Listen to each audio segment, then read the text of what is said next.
नमस्कार, स्वागत है आपका बोलता हिमाचल पर। आज है 23 दिसंबर 2023 और हिमाचल प्रदेश की आज की सबसे बड़ी खबरें हम आपके लिए लेकर आए हैं। हमेशा की तरह आप इस वीडियो को लाइक कर दीजिएगा। चैनल पर नहीं जुड़े, चैनल को आप सब्सक्राइब जरूर करें। आप कहां से और कहां से आप अब ये न्यूज बुलेटिन देख रहे हैं वो आप हमें कमेंट बॉक्स में कमेंट करके जरूर बताइएगा और इस वीडियो को लास्ट तक आप जरूर देखिएगा। पेश है आज की सबसे बड़ी खबरें। हिमाचल में कंपनियों के संयोजन पर लगेगी 8% स्टाम्प ड्यूटी। विधानसभा में 3 संशोधन विधेयक प्रस्तुत है। हिमाचल प्रदेश विधानसभा के शीतकालीन सत्र के दौरान 3 संशोधन विधेयक प्रस्तुत किए गए। इनमें से राजस्व जुटाने के उद्देश्य से राष्ट्र मंत्री जगत सिंह नेगी ने स्टाम्प ड्यूटी संशोधन विधेयक विधानसभा में प्रस्तुत किया। विधानसभा से विधेयक के पारित होने के बाद सरकार कंपनियों के संयोजन पर स्टाम्प ड्यूटी ले सकेगी। मौजूदा समय में संयोजन पर स्टाम्प ड्यूटी लेने का प्रावधान नहीं है। विधेयक के प्रावधानों के अनुसार कंपनियों के संयोजन पर 8% तथा गैर कंपनियों को संयोजन पर कम से कम 6% स्टाम्प ड्यूटी का भुगतान करना होगा। विधानसभा से पारित होने के बाद इस विधेयक को मंजूरी के लिए राज्यपाल को भेजा जाएगा। राज्यपाल से मंजूरी मिलने के बाद विधेयक को अंतिम स्वीकृति के लिए राष्ट्रपति को भेजा जाएगा। विधानसभा में मुख्यमंत्री सुखविंदर सिंह सुक्खू ने हिमाचल प्रदेश जीव अनाशित कूड़ा कचरा संशोधन विधेयक भी प्रस्तुत किया।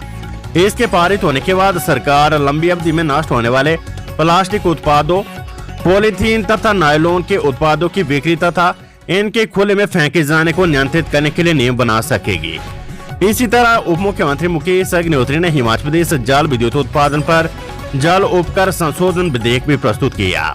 विधानसभा में पेश किए गए इन तीनों विधेयकों को शनिवार को शीतकालीन सत्र के अंतिम दिन मंजूरी दिए जाने की संभावना है। इसके अलावा मुख्यमंत्री की गैर मौजूदगी में उप मुख्यमंत्री मुकेश अग्निहोत्री ने जल प्रदूषण की रोकथाम से संबंधित प्रस्ताव पेश किया, जिसे ध्वनिमत से पारित कर दिया गया है।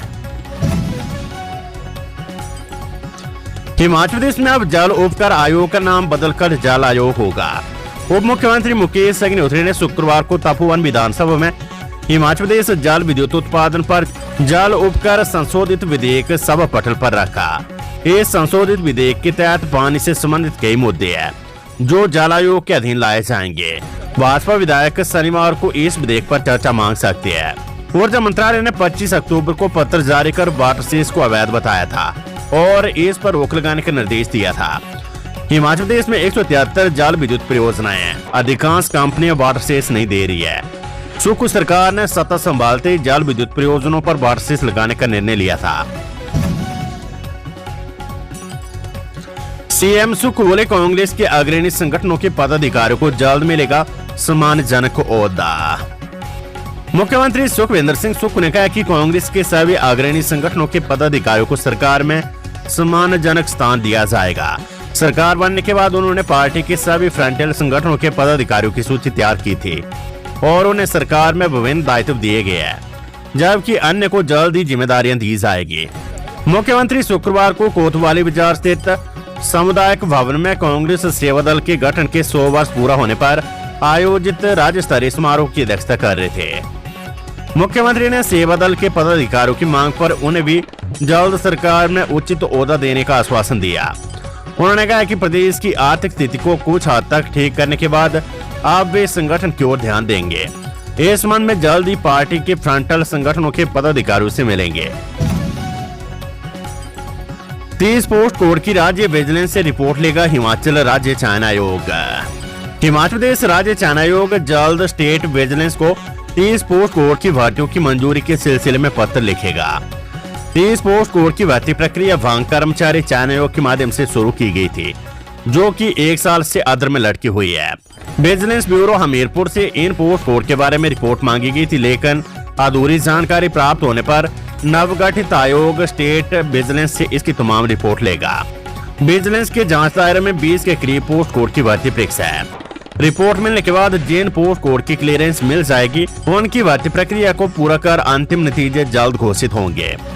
नवगठित राज्य चयन आयोग के मुख्य प्रशासक डॉक्टर आर.के. प्रोती की अध्यक्षता में शुक्रवार को आयोग कार्यालय में आयोजित बैठक में ये फैसला लिया गया है। ऐसे में उम्मीद जताई जा रही है कि शीघ्र ही लंबित भर्ती परीक्षाओं के नतीजे घोषित होंगे।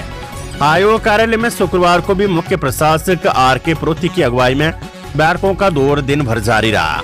बैठक में आयोग गठन की जरूरतों पर चर्चा हुई, कितना स्टाफ आयोग के संचालन के लिए पर्याप्त रहेगा और ऑनलाइन भर्ती परीक्षाओं के लिए कितने संसाधनों की जरूरत रहेगी, इसको लेकर भी प्रपोजल तैयार कर जल्द सरकार को भेजा जाएगा। माना जा रहा है कि दिसंबर माह के अंत से पूर्व सानन कमेटी की सिफारिशों पर इस कार्य को पूरा कर लिया जाएगा। हालांकि अंतिम निर्णय सरकार की ओर से लिया जाएगा।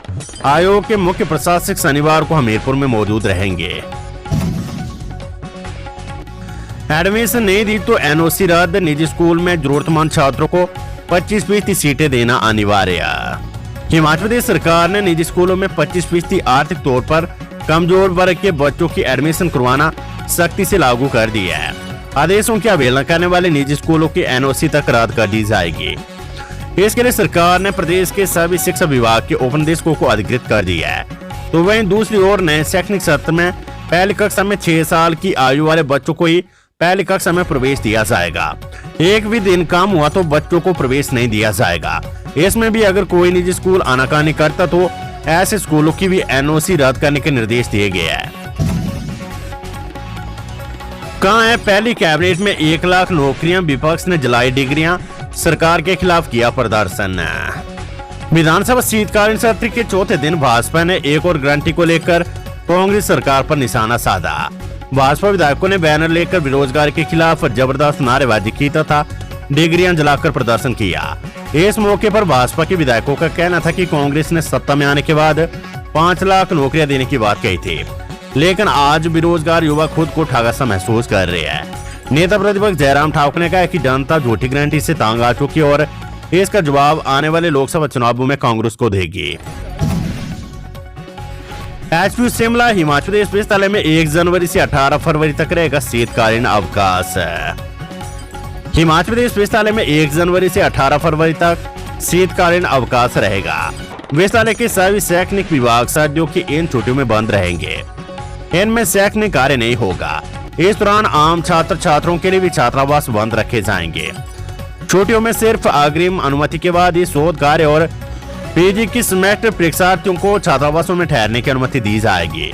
इसके लिए विद्यार्थियों को 27 दिसंबर तक विभागाध्यक्ष और संस्थानों के निदेशक के माध्यम से सर्दियों में छात्रावासों में रहने की अनुमति के लिए आवेदन करना होगा। हिमाचल के सरकारी स्कूलों में शिक्षकों के 5,258 पद खाली, बैच वाइज भर्ती जारी। हिमाचल प्रदेश के सरकारी स्कूलों में विभिन्न श्रेणियों के शिक्षकों के 5,258 पद खाली है।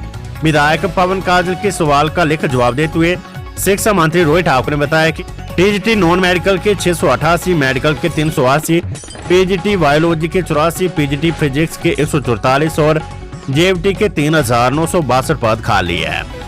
उन्होंने बताया कि टीजीटी नॉन मेडिकल के 306 और मेडिकल के 172 पदों को भरने की बैच वाइज भर्ती जारी है।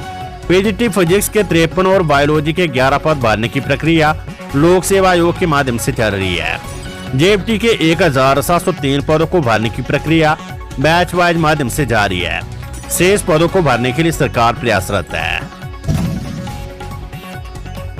सांसदों के निलंबन पर केंद्र सरकार के विरोध में सड़कों पर उतरी कांग्रेस। सांसदों के निलंबन पर केंद्र की भाजपा सरकार के खिलाफ शुक्रवार को हिमाचल कांग्रेस सड़कों पर उतरी। शिमला शहरी कांग्रेस और ग्रामीण ने मिलकर लोअर बाजार में शेरे पंजाब के पास एकत्रित होकर प्रदर्शन किया। इसमें प्रदेश महिला कांग्रेस अध्यक्ष जनेब चंदेल, शिमला शहरी अध्यक्ष जितेंद्र चौधरी, जिला परिषद अध्यक्ष शिमला चंद्रप्रभा नेगी सहित अन्य कार्यकर्ताओं ने केंद्र सरकार के खिलाफ जमकर नारेबाजी की। जनेब चंदेल ने सांसदों के सवाल उठाने पर निलंबित करने को लोकतंत्र की हत्या करार दिया। उन्होंने कहा कि सांसदों को अपनी आवाज उठाने पर निलंबित करना भारतीय लोकतंत्र में काला अध्याय है। बड़ी खबर है, 4 साल से कम उम्र के बच्चों के लिए कफ सिरप के इस्तेमाल पर लगा बैन। देश में 4 साल से कम उम्र के बच्चों के लिए कफ सिरप के इस्तेमाल पर बैन लग गया है।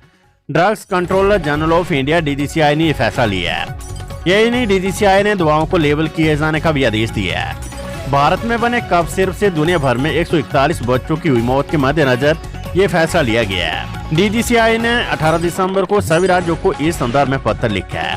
इसमें 2 दवाओं क्लोरेफेनिरामाइन मैलेट और फिनाइलफ्राइन के कॉम्बिनेशन का उपयोग करके बनाए गए सिरप की पैकेजिंग पर लेबलिंग करने के निर्देश दिए गए हैं। पत्र में कहा गया कि ये पैकेजिंग पर लिखा जाए कि दवा में क्लोरेफेनिरामाइन मैलेट और फिनाइलफ्राइन की कितनी मात्राओं का इस्तेमाल किया गया है। इन दवाओं के कॉम्बिनेशन से तैयार सिरप या गोलियों का इस्तेमाल सामान्य सर्दी के इलाज के लिए किया जाता है।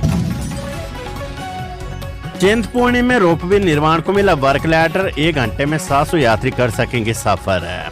प्रदेश के ऊना जिले में चिंतपूर्णी मंदिर तक यात्री रोपवे निर्माण को कार्य पत्र प्रदान कर दिया गया है। माता चिंतपूर्णी मंदिर तक यात्री रोपवे के विकास के लिए रोपवे और rapid transport system development corporation limited Himachal Pradesh के निदेशक अजय शर्मा ने शुक्रवार को धर्मशाला में मुख्यमंत्री सुखविंदर सिंह सुक्खू की उपस्थिति में message sky Himalaya ropeways private limited के प्रबंध निदेशक अमिताभ शर्मा को लेटर ऑफ अवार्ड कार्य पत्र प्रदान किया है। विधानसभा के बाहर कांग्रेस का भाजपा के खिलाफ पलटवार प्रदर्शन। विधानसभा सत्र के चौथे दिन सदन के बाहर सुबह भाजपा द्वारा नौकरियों की गारंटी को लेकर किए गए प्रदर्शन के दौरान उस समय स्थिति अजीबोगरीब होगी जब ठीक उसी समय सत्तारूढ़ कांग्रेस के विधायक व मुख्य संसदीय सचिव भी तख्तियां लेकर केंद्र सरकार के खिलाफ प्रदर्शन करने पहुंच गए। कांग्रेस सदस्यों ने मध्य प्रदेश में भाजपा सरकार की लाडली योजना की विफलता का आरोप लगाते हुए तख्तियां पकड़ कर रखी थी। इस दौरान दोनों ओर से जमकर नारेबाजी चलती रही। दरअसल कांग्रेस विधायकों ने सुबह भाजपा पर पलटवार के लिए केंद्र सरकार के खिलाफ मोर्चा खोलने की रणनीति बनाई थी। प्रदेश में टेट एग्जाम 22 जून से शिक्षा बोर्ड ने साल 2024 के लिए जारी किया डीएलएड टेट का शेड्यूल। हिमाचल प्रदेश स्कूल शिक्षा बोर्ड की ओर से 8 जून को डीएलएड सीईटी के लिए प्रवेश परीक्षा का आयोजन किया जा रहा है। इसके अलावा बोर्ड की ओर से साल में 2 बार होने वाली अध्यापक पात्रता परीक्षा टेट की तिथियां भी घोषित कर दी है। प्रदेश में बोर्ड की ओर से पहला टेट 22 जून से 2 जुलाई तक होगा। इसके लिए अभ्यर्थियों को 20 अप्रैल 2024 से ऑनलाइन आवेदन करना होगा। दूसरा टेट 15 से 26 नवंबर तक आयोजित होगा। इसके लिए अभ्यर्थी 27 सितंबर से ऑनलाइन आवेदन कर सकते हैं। स्कूल शिक्षा बोर्ड साल में 1 बार डीएलएड की प्रवेश परीक्षा और 2 बार अध्यापक पात्रता परीक्षाओं का आयोजन करवाता है। कांगड़ा के शक्तिपीठों में वर्चुअल पूजा की सुविधा, सीएम सुक्खू ने किया ऑनलाइन प्रणाली का शुभारंभ। मुख्यमंत्री सुखविंदर सिंह सुक्खू ने शुक्रवार को राज्य की पहली ऑनलाइन पूजा प्रणाली दिव्य पूजा प्रणाली का शुभारंभ किया। इसके माध्यम से भक्तों को घर बैठे ऑनलाइन पूजा की सुविधा उपलब्ध होगी। कांगड़ा जिले के माता ब्रजेश्वरी मंदिर, माता चामुंडा मंदिर और माता ज्वालामुखी मंदिर में वेबसाइट kangdatemples.hp.gov.in के माध्यम से वर्चुअल पूजा की सुविधा प्रदान की गई है। सुक्खू ने कहा कि इस वेबसाइट के माध्यम से श्रद्धालु किसी भी स्थान से ऑनलाइन पूजा और मंदिरों के लिए दर्शन पर्ची प्राप्त कर सकते हैं। इस प्रणाली के माध्यम से भक्तों के लिए दान प्रक्रिया को सुव्यवस्थित किया गया है। दान की गई राशि की ऑनलाइन रसीद की सुविधा भी उपलब्ध होगी। उन्होंने कहा कि वेबसाइट पर विशेष अवसरों के लिए ई पूजा बुकिंग, सराय बुकिंग, ऑनलाइन प्रसाद प्राप्त करने, ऑनलाइन दान करने के साथ मूर्तियों तथा पुष्पों सहित धार्मिक वस्तुओं की खरीद की सुविधा भी उपलब्ध करवाई गई है। जिला प्रशासन ने भक्तों के घर द्वार तक इन वस्तुओं की निर्बाध पहुंच सुनिश्चित करने के लिए भारतीय डाक विभाग के साथ समन्वय किया है। Weather update. हिमाचल के कई भागों में मौसम खराब, बारिश बर्फबारी के आसार। कुकुमसेरी का न्यूनतम तापमान -8.6 डिग्री दर्ज। पश्चिमी विक्षोभ की सक्रियता के चलते हिमाचल प्रदेश के कई भागों में मौसम बिगड़ गया है। कुल्लू व लाहौल स्पीति जिले में शुक्रवार सुबह से मौसम खराब बना रहा। इससे शीतलहर भी बढ़ गई है। वहीं राजधानी शिमला में भी बादल छाए रहे। कुल्लू व लाहौल के ऊंचाई वाले इलाकों में बर्फबारी की संभावना को देखते हुए प्रशासन ने सैलानियों को संवेदनशील क्षेत्रों की ओर न जाने की सलाह दी है। वहीं सर्दी के मौसम को देखते हुए जिला प्रशासन ने 3000 मीटर से अधिक ऊंचाई वाले इलाकों में ट्रैकिंग गतिविधियों पर रोक लगा दी है। मौसम विज्ञान केंद्र शिमला की ओर से राज्य के मध्य व उस पर्वतीय कुछ भागों में 22 व 23 दिसंबर को बारिश बर्फबारी की संभावना जताई गई है। विभाग के अनुसार अगले 48 घंटों के दौरान चंबा, कांगड़ा, मंडी, कुल्लू, लाहौल स्पीति, किन्नौर, शिमला और सिरमौर जिले के कुछ हिस्सों में हल्की से मध्यम वर्षा होने की संभावना है, जबकि चंबा, कांगड़ा, कुल्लू, लाहौल स्पीति और किन्नौर के ऊंचे इलाकों में हल्की से मध्यम बर्फबारी हो सकती है। इसके बाद राज्य में वर्षा की गतिविधि कम होने की संभावना है। बेरोजगारी के मुद्दे पर सदन में हंगामा, नारेबाजी कर विपक्ष ने किया वॉकआउट। टापोवन स्थित हिमाचल प्रदेश विधानसभा परिसर में शुक्रवार को प्रश्नकाल शुरू होते ही हंगामा शुरू हुआ। सुबह 11 बजे विपक्ष प्रश्नकारों का नियम शास्त्र के तहत बेरोजगारी पर चर्चा मांगता रहा। सदन में इस पर दोनों पक्षों में नोक-झोंक बढ़ती गई और हंगामा शुरू हो गया। करीब 20 मिनट तक चली इस नोक-झोंक के बाद विपक्ष ने सदन से वॉकआउट कर दिया। नेता प्रतिपक्ष जयराम ठाकुर ने कहा कि आउटसोर्स पर लगे करीब 10,000 लोगों को नौकरी से निकाल दिया गया है। राज्य में लगभग 10 लाख बेरोजगार है। इस पर संसदीय कार्य मंत्री हर्षवर्धन चौहान ने कहा कि इस विषय पर सत्ता पक्ष के विधायकों ने भी चर्चा मांगी है। उन्होंने कहा कि मुख्यमंत्री सुखविंदर सिंह सुक्खू के नेतृत्व में सरकार करीब 20,000 नौकरियां दे रही है। विभिन्न विभागों में भर्तियां की जा रही है। भाजपा सरकार के समय भर्तियों में भ्रष्टाचार हुआ। इस पर विपक्ष ने खूब हंगामा किया। सदन में सरकार के खिलाफ नारेबाजी शुरू कर दी। डमटाल में देह व्यापार का भांडाफोड़, होटल मालिक सहित 2 गिरफ्तार, महिला रेस्क्यू। डमटाल पुलिस ने एक होटल में चल रहे देह व्यापार का भांडाफोड़ करते हुए होटल मालिक और उनके साथी को गिरफ्तार किया है। यही नहीं, आरोपियों के कब्जे से एक महिला को छुड़ाने में सफलता प्राप्त की है। आरोपियों के खिलाफ थाना डमटाल में मामला दर्ज कर आगामी कार्यवाही अमल में लाई जा रही है। ये थी हिमाचल प्रदेश की आज की सबसे बड़ी खबरें। हमेशा की तरह आप इस वीडियो को लाइक कर दीजिएगा और हमारे चैनल बोलता हिमाचल को आप सब्सक्राइब जरूर करें। नमस्कार, जय हिंद, जय भारत।